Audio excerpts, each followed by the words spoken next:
श्योपुर क्षेत्र के ग्रामीण अंचलों में इन दिनों हजारों एकड़ में लगी सोयाबीन की फसल पर इल्ली का प्रकोप है। किसानों ने कहा कि सोयाबीन की फसल को पूरी तरह इल्ली चट कर गई है। फसलों का निरीक्षण करने कृषि वैज्ञानिक सहित कृषि अधिकारी पहुंचे और किसानों से चर्चा की। भारतीय किसान यूनियन के संतोष पटवारी ने बताया कि सोयाबीन की फसल को इल्ली पूरी तरह बर्बाद कर चुकी है। श्योपुर के कोलगांव, रीछी, अर्चना गांव, लुजगांव, पापन, हमीदपुर, कुंड, भिलाड़िया, श्योपुर, नाहरकोला का कृषि विभाग के अधिकारी और वैज्ञानिक डॉक्टर के मिश्रा, नायब तहसीलदार नितिन राय सहित कृषि विभाग के अधिकारियों ने खेतों में पहुंचकर फसलों की स्थिति देखी और किसानों से चर्चा की।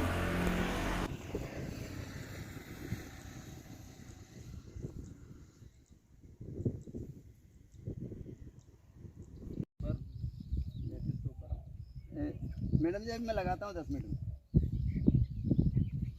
जी। थोड़ा ये सोयाबीन का सर्वे चल रहा है यहाँ जरा सर लोग खड़े हैं।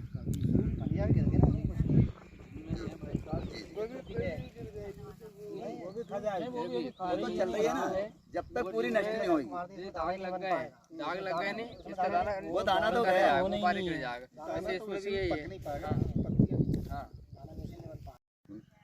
व्हाट्सएप कर दिया था राहुल को,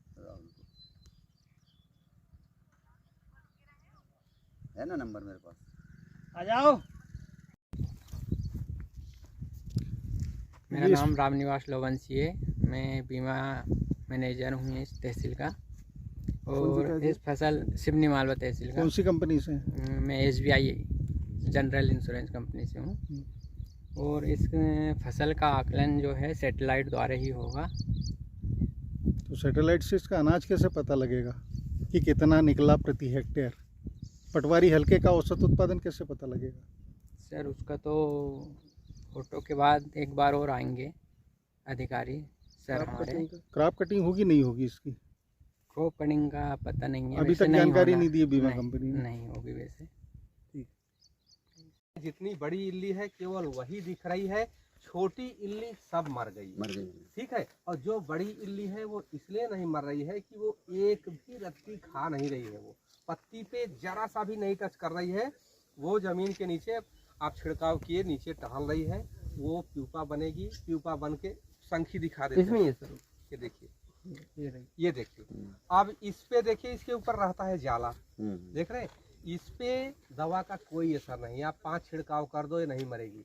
उसके बाद जब ये तितली बन के उड़ेगी, ये अगले हफ्ते अंडा देगी, फिर उसमें से 1 हफ्ते बाद कीड़ा निकलेगा, तब तक ये फसल मैच्योर हो जाएगी। सर ये 8 दिन में से 3 स्प्रे हो गए।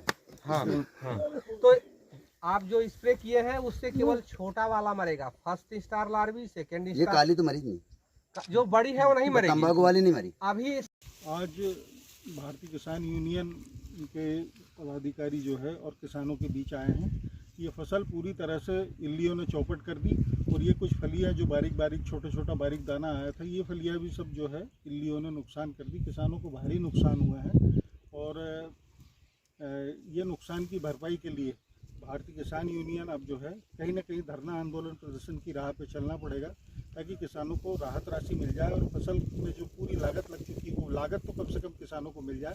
यही मध्य प्रदेश सरकार से मांग की जाए।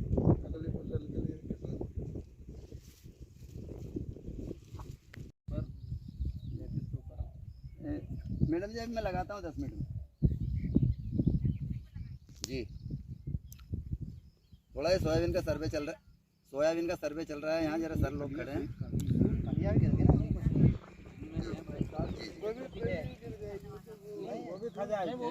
तो चल रही है ना, जब तक पूरी नष्ट नहीं होगी। दाग लग गए नहीं, वो दाना तो गया,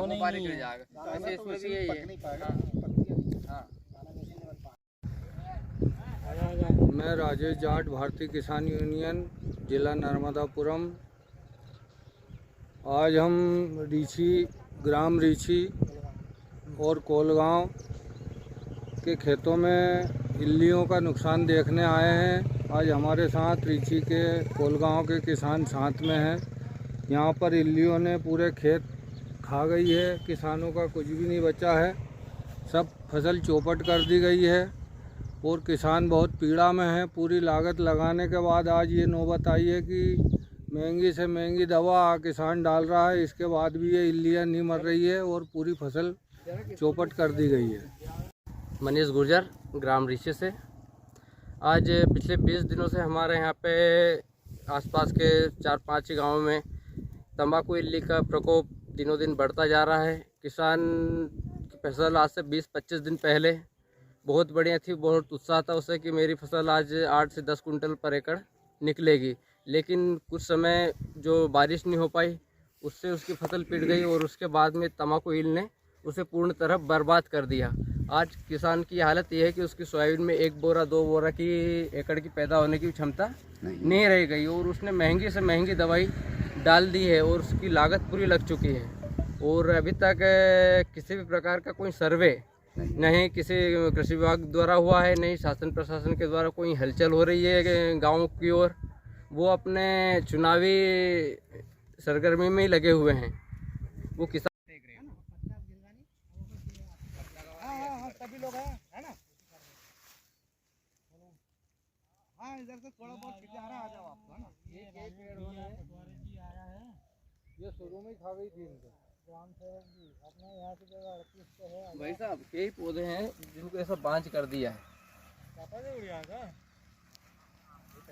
वो बीमा कंपनी वाले भी आ रहे हैं, वो लड़का उसके पॉइंट बनवा देते हैं बड़ी। अच्छा, वो सर, इस अवस्था की फसल जो है, इसमें जो नुकसान हुआ है, इसमें किसान के लिए क्या उपचार करे, या थोड़ा सा इल्लियाँ मर जाएं, या इसमें दवाई डालनी है या नहीं डालनी है, ऐसे थोड़ा सा किसानों को सलाह देते हैं, उचित सलाह। देखिए, इस स्टेज में ज़्यादातर पत्तों में ऐसा देखा जा रहा है जो कि मौके पे है कि इसमें पत्ते पूरी तरह से लगभग समाप्त हो गए हैं। 10-15% पौधे बचे हुए हैं और पत्ते बचे हुए हैं। तो इसमें जो फलियां हैं इतने ही ग्रीन पोर्शन से ये इनमें बीज बन जाएंगे। इसमें फर्दर कोई भी इनको पोषक तत्व और टॉनिक वगैरह बिल्कुल डाल के पैसा नहीं बर्बाद कर देना है, लागत नहीं बढ़ानी है। इसमें एक छिड़काव ये इंसेक्टिसाइड का कर देंगे तो कोई भी कंटेक्ट इंसेक्टिसाइड का, तो जो भी फलियां हैं ये पक जाएंगी। इसमें ज़्यादा फलियां नहीं लगी हैं। इसमें हम किसान भाई को ये बताना चाह रहे हैं कि ये आपके घनी फसल की वजह से है, अदरवाइज ये इतनी फसल ये बढ़ती नहीं। 2 से 2.5 फीट इसकी लंबाई हो गई है, बहुत घनी फसल है। सर जी, इसकी चौड़ाई तो काफी ली है। हाँ, लेकिन जो पौधों की संख्या है प्रति यूनिट एरिया वो बहुत ज़्यादा, बहुत घनी फसल है। इवन ये कीड़े पूरा खा गए हैं, फिर भी देखिए इसमें चलना मुश्किल है। तो अभी के स्टेज में ये है कि आप इसमें कोई एक कंटेक्ट इंसेक्टिसाइड दे देंगे तो आपको जो जितनी फलियां हैं ये मैच्योर हो जाएंगी, पक जाएंगी। ठीक है, आगे के लिए सलाह ये है कि बिल्कुल आप घनी फसल नहीं बोएं। कृपया जो है खरीफ फसल के पहले आप कृषि विभाग में इसके लिए लिटरेचर छपाए हैं हर क्रॉप के, वहाँ जाएं, आप कहें कि भाई सोयाबीन की हम खेती करना चाह रहे हैं, उन्नत खेती का जो लिटरेचर है वो हमको दीजिए। हम जो भी फसल करना चाह रहे हैं सब फसल के लिटरेचर रखे हुए हैं, समय से वो लिटरेचर लीजिए और उसके हिसाब से जितना उसमें बीज दर, बीज उपचार, ये सारी प्रक्रिया बताई रहती है, उसके हिसाब से करें। आपको ये दिन देखने ही नहीं पड़ेंगे जो इस समय आज की स्थिति में हमको इस फसल में 60 से ऊपर 60-70% नुकसान जो दिख रहा है वो मेजर इसका कारण है बहुत ज़्यादा घनी फसल का होना और अच्छी प्रजाति का चयन करें। दूसरी सलाह ये है कि जो ऑथेंटिक प्रजातियां हैं, चाहे राजमाता विजय राजे सिंधिया से विकसित प्रजातियां हैं या जवाहरलाल नेहरू कृषि विश्वविद्यालय से विकसित प्रजातियां हैं, उनको यदि आप लगाएंगे तो उनमें वैरायटी के हिसाब से उनमें कुछ गुण पहले से डाले गए रहते हैं। अब जैसे देखिए ये है भी एक पौधा है, इसमें उदाहरण के तौर पे देखिए पूरे पौधे में 1-2 पौधा है, इसमें से एक पौधा में देखिए 3 से 4 फली औसत आएगी। 8 फली है, 2 पौधा है तो 4 फली आई। अगर इसमें कुछ न लगा रहा होता, कुछ भी न लगा रहा होता, मान लीजिए हरी फसल होती पूरी तरह से, तो भी आपको इसमें आर्थिक लाभ कहाँ से होता? आज 4 फली में कितना आर्थिक लाभ होता? आप बताइए। आप तो किसान हैं, हमसे ज़्यादा जान रहे हैं। और इसकी जैसा कि डॉक्टर साहब देख रहे हैं, इसकी औसत लंबाई जो है, तो सर जी अभी खड़ी थी जब इतनी थी ना, ये औसत लंबाई इसकी 4 फीट हो गई है। ये ज्यादातर घने होने की वजह से है। तो मेरा अनुरोध है, दोबारा अनुरोध है, बीज दर का ध्यान दें और अनुशंसित प्रजाति ही कृपया लगाएं। ठीक है, उसमें कम से कम मान लीजिए इसमें एक पौधे में 4 फली है, 3 फली है, 10 फली है, 8 फली है, औसत 5 फली का औसत ले लीजिए, तो 5 फली के औसत से आपको क्या आर्थिक लाभ होगा।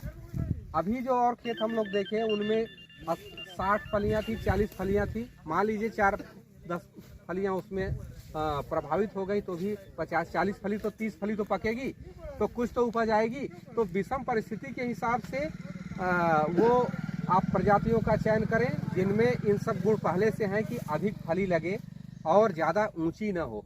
4 फीट वाली प्रजाति आप लगाएंगे और इतना घना बोएंगे तो ये स्थिति आज के समय बन गई है कि बहुत ज़्यादा आर्थिक इसमें लॉस होने की संभावना है। समय ने हमको इस बार साथ ऐसा दिया बीज भी नहीं मिलता नहीं